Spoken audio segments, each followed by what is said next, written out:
जय हिंद दोस्तों, स्वागत है आप सभी का जीके ट्रिक गुरु के एक और नए वीडियो में। तो फाइनली यहाँ पे आप लोग के लिए एक और बहुत ही अच्छी गुड न्यूज़ निकल के आ रही है। जिस रैली के बारे में मैं आप लोगों से काफ़ी दिनों से बात कर रहा था कि जनवरी 2021 से गया आर्मी रैली स्टार्ट हो सकती है। तो फाइनली उसका नोटिफिकेशन यहाँ पे एक महीना पहले ही ऑफिशियल वेबसाइट पे पब्लिश हो चुका है। तो आज के इस वीडियो में हम लोग वही बात करने वाले हैं कि आप लोग को इसका फॉर्म कहाँ से और कैसे अप्लाई करना है, इसका नोटिफिकेशन कैसे डाउनलोड करना है आप लोग को, और क्या गर्ल्स लोग इस फॉर्म को अप्लाई कर सकती है कि नहीं कर सकती, और आप लोग को इस फॉर्म को अप्लाई करने के लिए कौन कौन से डॉक्यूमेंट्स लगेंगे, और साथ में आप लोगों को रैली साइट में कौन कौन से डॉक्यूमेंट्स लेके जाने हैं। तो सारे क्वेश्चन का आंसर आप लोग को एक ही वीडियो में मिलने वाला है, तो आप लोग वीडियो को पूरा एंड तक जरूर देखना। तो चलिए दोस्तों, आज के इस वीडियो को हम लोग शुरू करते हैं। तो फ्रेंड्स, आप लोग को नोटिफिकेशन को डाउनलोड करने के लिए या फिर इस फॉर्म को अप्लाई करने के लिए सबसे पहले आपको इंडियन आर्मी के ऑफिशियल वेबसाइट पर लॉगिन हो जाना है। ये यहाँ पे मैं आपको अंडरलाइन कर देता हूँ, ये इंडियन आर्मी का ऑफिशियल वेबसाइट है, joinindianarmy.nic.in। ठीक है, आप लोग को यहाँ तक क्रोम में या फिर किसी भी ब्राउज़र में सर्च करना है, तो आपके पास ये वेबसाइट ओपन होके आ जाएगा। उसके बाद आपको यहाँ पे नीचे स्क्रॉल करना है। फिर यहाँ पे आपको राइट साइड में एक ऑप्शन देखने को मिलेगा, एक सेकंड मैं यहाँ पे दिखा देता हूँ आपको। यहाँ पे एक आपको ऐसा ऑप्शन देखने को मिलेगा, जेसीओ और अप्लाई लॉगिन। तो आपको यहाँ पे हल्का सा नीचे जाना है, यहाँ पे आपको व्यू ऑल का ऑप्शन दिख रहा है। ठीक है, आपको यहाँ पे व्यू ऑल के ऑप्शन पे क्लिक करना है। तो जैसे ही आप लोग यहाँ पे क्लिक करेंगे तो यहाँ पे कुछ ऐसा इंटरफेस देखने को मिलेगा आपको।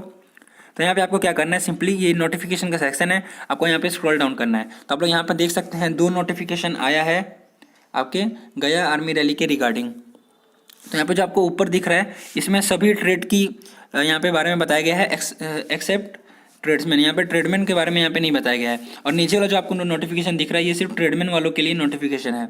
ठीक है, आजकल ऐसे ही नोटिफिकेशन आता है, हर रैली का 2-2 नोटिफिकेशन आता है। तो यहाँ पे जितने भी ट्रेड है, सिर्फ ट्रेडमैन को छोड़ के सबका यहाँ पे बारे में बताया गया है कि कब से कब रजिस्ट्रेशन और रैली स्टार्ट है। और यहाँ पे नीचे वाले में ट्रेडमैन के बारे में बताया गया है। तो हम लोग यहाँ से दोनों नोटिफिकेशन को यहाँ पे क्लिक करके, एक सेकंड यहाँ पे आप लोग क्लिक करेंगे तो ये दोनों नोटिफिकेशन डाउनलोड हो जाएगा। तो चलिए हम लोग इस दोनों नोटिफिकेशन को डाउनलोड कर लेते हैं, और उसके बारे में हम लोग सब कुछ डिटेल में बात करेंगे कि कौन कौन लोग इस फॉर्म को अप्लाई कर सकते हैं और इसका रजिस्ट्रेशन डेट कब से कब स्टार्ट हो चुका है। तो यहाँ से हम लोग इसको डाउनलोड कर लेते हैं। चलिए, उसके बाद मैं आपको सब कुछ डिटेल में बताऊंगा। तो यहाँ पे दोस्तों मैंने इस गया आर्मी रैली का नोटिफिकेशन को डाउनलोड कर लिया है। तो चलिए अब हम लोग सबसे पहले बात करते हैं कि आपको इस रैली का फॉर्म कहाँ से अप्लाई करना है। तो दोस्तों सबसे पहले आपको इंडियन आर्मी के ऑफिशियल वेबसाइट पे लॉगिन करना है, जैसे मैंने आपको बताया था उस वेबसाइट पे आपको लॉगिन करना है। उसके बाद में जो मैंने आपको ऑप्शन दिखाया था एक जेसीओ और लॉगिन, वहाँ पर आपको क्लिक करना है। वहाँ से आपको सारे नोटिफिकेशन भी दिख जाएगा, साथ में आपको वहाँ पर एक ऑप्शन आएगा रजिस्ट्रेशन का ऑप्शन, आपको रजिस्ट्रेशन पर क्लिक करना है। उसके बाद नॉर्मल सा एक फॉर्म भरने टाइप का होता है, आप लोग वहाँ पर सब कुछ जो आपसे पूछेगा वो आपको फिलअप कर देना है, तो आपका रजिस्ट्रेशन हो जाएगा। और अगर आपको कोई डाउट आता है, कोई प्रॉब्लम आता है रजिस्ट्रेशन करने में, तो आप लोग नॉर्मल यूट्यूब में सर्च भी कर सकते हैं कि आर्मी का रजिस्ट्रेशन कैसे करें। आपको बहुत सारा वीडियो मिल जाएगा, आप लोग वहाँ से देख के सीख सकते हैं। या फिर अगर मुझे टाइम मिलेगा तो मैं ही एक वीडियो बना दूंगा छोटा सा, आप लोग वहाँ से भी देख के सीख सकते हो। ठीक है, और जैसे ही आप लोग अपना रजिस्ट्रेशन करोगे वैसे ही आपके पास एक ऑप्शन आएगा अप्लाई नाउ का, आप लोग वहाँ से फॉर्म अप्लाई कर सकते हैं। तो ये तो हो गया कि आप लोग फॉर्म को कैसे भरना है। जैसे ही लेकिन उससे पहले आप लोग ये भी पता होना चाहिए कि जिस पोस्ट के लिए आप लोग फॉर्म भर रहे हो उसका क्वालिफिकेशन क्या है, क्योंकि काफ़ी सारे कैंडिडेट के साथ ऐसा होता है कि जब वो लोग फॉर्म भरने जाते हैं तो वहाँ पे लिखा हुआ आता है यू आर नॉट एलिजिबल, क्योंकि उन लोग का उस पोस्ट के लिए क्वालिफिकेशन ही नहीं होती है। तो चलिए अब एक बार हम लोग बात कर लेते हैं कि सभी पोस्ट के लिए यहाँ पे क्या क्या क्वालिफिकेशन है। तो अगर आप लोग सोल्जर जीडी के लिए फॉर्म भरते हो तो उसके लिए आपका एज होना चाहिए 17.5 साल से लेकर 21 साल के बीच में, और आपकी डेट ऑफ बर्थ इतने से इतने के बीच में होनी चाहिए। एक बार आप लोग अच्छे से स्क्रीनशॉट इसका ले लो। ठीक है, और आपकी यहाँ पे हाइट होनी चाहिए 169 सेंटीमीटर, यहाँ पे वेट मेंशन नहीं किया गया है। और आपका चेस्ट होना चाहिए 77 सेंटीमीटर और 5 सेंटीमीटर आपका फूलना चाहिए। और यहाँ पे आपका क्वालिफिकेशन होना चाहिए 10th क्लास में 45% एग्रीगेट, यानी कि आपका ओवरऑल 10वीं क्लास में आपका 45% नंबर होना चाहिए। और आपके जितने भी सब्जेक्ट थे 10वीं क्लास में सब में 33 से ज़्यादा नंबर होना चाहिए, यानी कि 33 प्लस नंबर या फिर 33 नंबर होना चाहिए। एक भी सब्जेक्ट में आपका 33 नंबर से कम नंबर है तो आपका यहाँ पे सिलेक्शन नहीं हो पाएगा, यानी कि आप लोग फॉर्म को अप्लाई नहीं कर पाओगे। ठीक है, उसके बाद आपका आता है सोल्जर टेक्निकल 12th क्लास के लिए। तो यहाँ पे आपका एज रखा गया है 17.5 साल से लेकर 23 साल के बीच में। और आपका डेट ऑफ बर्थ यहाँ पे इतना से इतना होना चाहिए, आप लोग अच्छे से एक बार मिला लो। और आपका यहाँ पे हाइट दिया गया है 169 सेंटीमीटर, वेट यहाँ पे नहीं बताया गया है कितना होना चाहिए, और साथ में चेस्ट सेम ही है, यहाँ पे 77 सेंटीमीटर है। और यहाँ पे आपका क्वालिफिकेशन होना चाहिए PC, यहाँ पे PCM है, यानी कि फिजिक्स केमिस्ट्री और मैथ यहाँ पे आपका 12th क्लास में होना चाहिए, साथ में इंग्लिश भी आपका होना चाहिए। और यहाँ पे आपका aggregate overall 50% marks 12th class में होना चाहिए। और यहाँ पे आपका जितना भी सब्जेक्ट था 12th क्लास में सब में 40 से ज़्यादा नंबर होना चाहिए, तभी आप लोग इस फॉर्म को अप्लाई कर सकते हैं।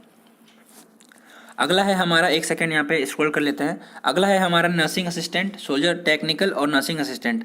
इसके लिए आपका क्वालिफिकेशन रखा गया है 17.5 साल से लेकर 23 साल के बीच में।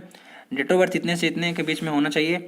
और यहाँ पे 169 सेंटीमीटर हाइट है, चेस्ट यहाँ पे 77 सेंटीमीटर सेम रखा गया है। और यहाँ पे आपका PCB होना चाहिए, यानी कि फिजिक्स, केमिस्ट्री और बायोलॉजी, और साथ में आपका इंग्लिश भी 12th क्लास में होना चाहिए।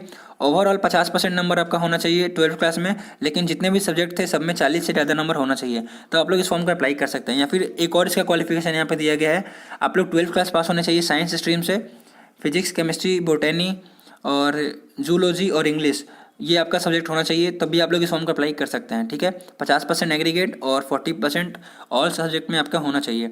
और अगला हमारा आता है सोल्जर क्लर्क और स्टोर कीपर टेक्निकल। इसके लिए एज होनी चाहिए 17.5 साल से 23 साल के बीच में। डेट ऑफ बर्थ इतने से इतने के बीच होनी चाहिए। 162 सेंटीमीटर इसमें हाइट कम रखा गया है। और यहाँ पे वेट के बारे में मेंशन नहीं किया गया है। 77 सेंटीमीटर चेस्ट होना चाहिए। और यहाँ पे आप लोग 12th क्लास पास होने चाहिए विथ एनी स्ट्रीम। यहाँ पे लिखा गया है एनी स्ट्रीम, यानी कि आप लोग आर्ट्स के स्टूडेंट हो तब भी फॉर्म अप्लाई कर सकते हो, कॉमर्स के स्टूडेंट हो तब भी आप लोग फॉर्म को अप्लाई कर सकते हो, साथ में अगर आप लोग साइंस के भी स्टूडेंट हो तो भी आप लोग इस फॉर्म को अप्लाई कर सकते हो। ठीक है, और इसके लिए आपकी क्वालिफिकेशन रखी गई है 60% मार्क्स आपका होना चाहिए aggregate with minimum 50% marks in each subject. दोस्तों आप लोग का 12th क्लास में ओवरऑल 60% नंबर होना चाहिए, तब आप लोग फॉर्म का अप्लाई कर सकते हैं। और आपके जितने भी सब्जेक्ट थे 12 में सब में 50+ नंबर होना चाहिए। साथ में आप लोग कोई भी स्ट्रीम के हो, आर्ट्स के हो, चाहे कॉमर्स के हो, चाहे साइंस के हो, एक कॉमन सब्जेक्ट है जो कि इंग्लिश सब्जेक्ट है, जो कि आपके 12th क्लास में होना चाहिए, तभी आप लोग इस फॉर्म का अप्लाई कर सकते हो। और साथ में अगर आप लोग साइंस के स्टूडेंट हैं तो आपके 12th क्लास में मैथ होना चाहिए, ठीक है, एज ए कंपलसरी सब्जेक्ट। और अगर आप लोग कॉमर्स के स्टूडेंट है तो आपके 12th क्लास में अकाउंट सब्जेक्ट होना ही चाहिए। और बुक कीपिंग पता नहीं किसके लिए है। और यहाँ पे जो लोग आर्ट्स के स्टूडेंट हैं उनके लिए कोई भी चीज़ मेंशन नहीं किया गया, यानी कि आर्ट्स के स्टूडेंट हैं कोई भी सब्जेक्ट हो वो लोग फॉर्म का अप्लाई कर सकते हैं अगर उनका 60% मार्क्स था 12 में और ओवरऑल 50% नंबर हर सब्जेक्ट में था, तो वो लोग फॉर्म का अप्लाई कर सकते हैं। बस एक चीज़ यहाँ पे एप्लीकेबल होता है कि उन लोगों के 12th क्लास में इंग्लिश सब्जेक्ट होने चाहिए। उम्मीद करता हूँ आप लोगों को सब कुछ समझ में आ गया होगा। तो चलिए अब हम लोग बात कर लेते हैं कि रजिस्ट्रेशन डेट के बारे में। तो यहाँ पे बताया गया है कि आप लोग का जो रजिस्ट्रेशन डेट है वो है आपका 20 दिसंबर, यानी कि आज से ही स्टार्ट हो चुका है और 2 फरवरी 2021 को ख़त्म होगा। और यहाँ पे कौन कौन से जिले के लोग इस फॉर्म का अप्लाई कर सकते हैं, तो फ्रेंड्स यहाँ पे आप लोग देख सकते हैं अरवल, औरंगाबाद, गया, जमुई, जहानाबाद, कैमूर, लखीसराय, नालंदा, नवादा, रोहतास और शेखपुरा। तो कुल इतने सारे जिले के लोग इस फॉर्म को अप्लाई कर सकते हैं। और काफ़ी सारे लोग को ये डाउट था, जो लोग मुझसे कमेंट में बोल रहे थे कि सर जो गया आर्मी रैली है उसका जो रैली है मुजफ्फरपुर में होगा, जो कि बिल्कुल ही गलत है। देखिए आप लोग यहाँ पे साफ साफ मेंशन किया गया है कि एग्जैक्ट डेट और location will be inform later. अभी यहाँ पे तय नहीं किया गया है आर्मी वालों के द्वारा कि यहाँ पे आप लोग का जो रैली है कहाँ पे कराया जाएगा और कितने तारीख को कराया जाएगा। यहाँ पे सिर्फ जो रजिस्ट्रेशन डेट है, पंजीकरण डेट है, वही यहाँ पे जारी किया गया है। और यहाँ पे जो आप लोग का रैली डेट है वहाँ पे बताया नहीं गया है। लेकिन एक चीज़ यहाँ पे बताया गया है कि जो आप लोग का एडमिट कार्ड है वो ईमेल आईडी में आपके जिस दिन आपका रैली होगा उसके 15 दिन पहले ही आपके ईमेल आईडी में और आपके मोबाइल नंबर पे भी भेज दिया जाएगा। तो जिस दिन आपका यहाँ पे रैली, तो जिस दिन आपका यहाँ पे एडमिट कार्ड आएगा, आप लोग समझ जाना कि उसके ठीक 15 दिन के बाद आपका रैली होने वाला है। ठीक है, अब हम लोग यहाँ पे बात कर लेते हैं कि कौन कौन से आपको डॉक्यूमेंट्स लेके जाने हैं। तो चलिए एक बार हम लोग इसको स्क्रॉल कर लेते हैं। तो ये कुछ आपका यहाँ पे फिजिकल टेस्ट के बारे में बताया गया है कि 1600 मीटर का रन होगा। ठीक है, और यहाँ पे आपका पुलअप्स होगा 10 अगर आप लोग पुलअप मारोगे तो 40 नंबर मिलेगा। 9 फीट का आपका लॉन्ग जंप होगा। ठीक है, वो भी आपको खाली क्वालिफाई करना होगा। जिगजैग बैलेंस होगा आपका। और अगर आप लोग 5 मिनट 30 सेकेंड के अंदर आ जाते हो रनिंग में तो आप लोग को 60 नंबर मिलेगा, आप लोग ग्रुप 1 में आओगे।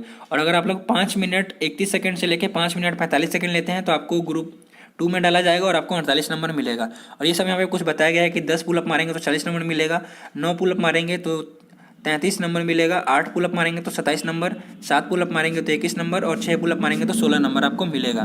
ठीक है, उसके बाद यहाँ पे मेडिकल टेस्ट के बारे में बताया गया है, आपके एग्जाम के बारे में भी सब कुछ बताया गया है, आप लोग डिटेल में देख सकते हैं। और यहाँ पे आप लोग अच्छे से इसका स्क्रीनशॉट ले लो कि कौन कौन से आपको डॉक्यूमेंट्स लेके जाने हैं।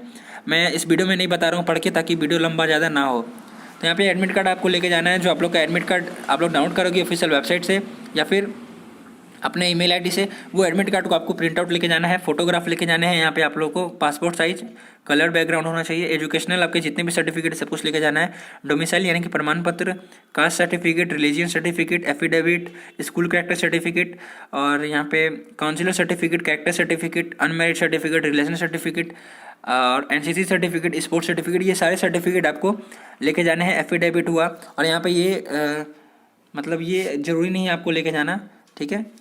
ये अगर आपके पास है तो लेके जा सकते हो, वरना इसको मत लेके जाना, सिर्फ पैन कार्ड आपको लेके जाना है।